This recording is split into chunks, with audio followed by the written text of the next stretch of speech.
Lettre de l'alerte verte zay a inona no tena antony mangataka zany de mission amin'ny filoham-pirenena ary le izy tsy hoe zay nangataka voalohany fa ny fahitana mihitsy hoe ao anatina fahitina gouvernance zany hoe tsy crise tsony ny firenena na hoe crise fa tena fitantanana fa tena hoe fahity mihitsy any amin'le lohany io zany na le zavatra tapahana amin'ny hoe tsy fananana vision ny zavatra fomba fiasa mihitsy ampandroso ny toe-karena ny politika ny sosialy ny démocratie fa ao koa le tena hoe toetoetra mihitsy zany hoe le comportemental ozy ny fiteny ary ny zavatra tsapa raha atao ny bilan ny roa taona ny réconciliation tsisy tikeny tsisy mihitsy antoka azo hoe tsy verina anatin'izany crise zany na hoe voavahy ny olan'iny na hoe tena nadio satria ny amnistie zay nomena tsy misy fifonana miany fa ohatran'ny resaka politika nitondrana azy anatinatiny tao ampamendrimendrika ny fitondrana fa tsy tena nanasitrana mihitsy ny tena hoe olany malagasy amin'ny zavatra napetraky ny olona rehetra mitondra ny fandiky réconciliation zany aloha amiko tsy pafa miady amin'ny kolokolo ny faharoa zay napetraka raha nomboka tamin'ny 2010 dia hitantsika eo aferina bois de rose io ary zay zany dia miteny amin'ny filoham-pirenena sy prime-ministre fa zay dia mitaky fahamarinana amin'ny affaire any Singapour ary hitaky an'io zay hatramin'ny farany ka aza hodikodina ny sain'ny malagasy amina affaire kely na bois de rose kely nalaina Tatsy Maurice fa aminay ireo are-pirenena ary vola tsy toko tsy voana ny tokony hiditra ao anatin'izany hoe faritra dia raisiko ihany koa ny fahatelo tsisy mihitsy ny finiavana ho any amina décentralisation miainga avy amin'ny loi de finance io zay lany zato isan-jato miainga avy any amin'ny kitapo-mbola manokana ho an'ny filoham-pirenena zay midangana dia midangana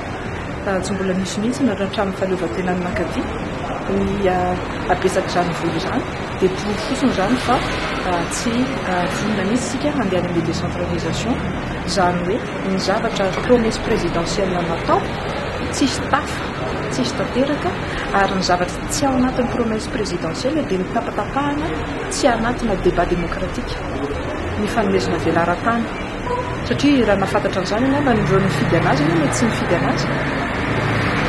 ary zay sehatra isin'le débat zay dia tsy misy mihitsy ary mangarahara moa zany dia vao mety tsisy amin'ny fampiasana ny volam-bahoaka ny zavatra tsapa dia ny filosiny manodidina azy dia miteraka indray le ataoko hoe rentier zany hoe olona tsy mitondra mihitsy soa amin'ny toe-karena mahazo fotsiny marché public tsy manaraka ny lalàna ny feny marché raha tena libéral tsisy mangarahara tsisy appel d'offre na international na local ary orinasa tsy hitakory any anatin'ny nify sy ny statistique zany no maka ny marché zany no mahatonga antsika tsy mahazo mihitsy fankatoavana amin'izay tea ampandrosony toe-karena ka aminay volonté politique tsy misy satria be le tahotra volonté politique tsy ampiarina nefa ny lalam-panorenana manome an'izay zo zay ny filoham-pirenena amiko zany efa namany fampaham-bahoaka tena amiko zany efa trahison de l'état ary rehefa tsy nanao an'izay ianao anatin'ny roa taona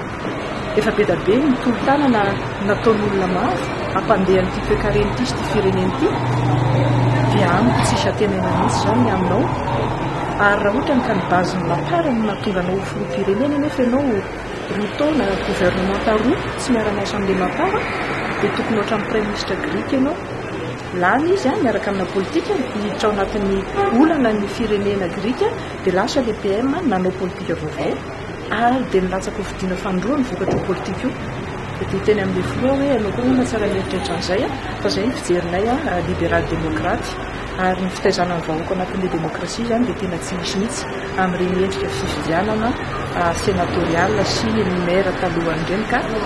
ny teo aloha ihany no miverina ny fomba fanao tsy mety any ary tsy gaga tsika raha firenena ataoko hoe vahoaka farak'izay mahantra eto ambony tany Madagasikara ankehitriny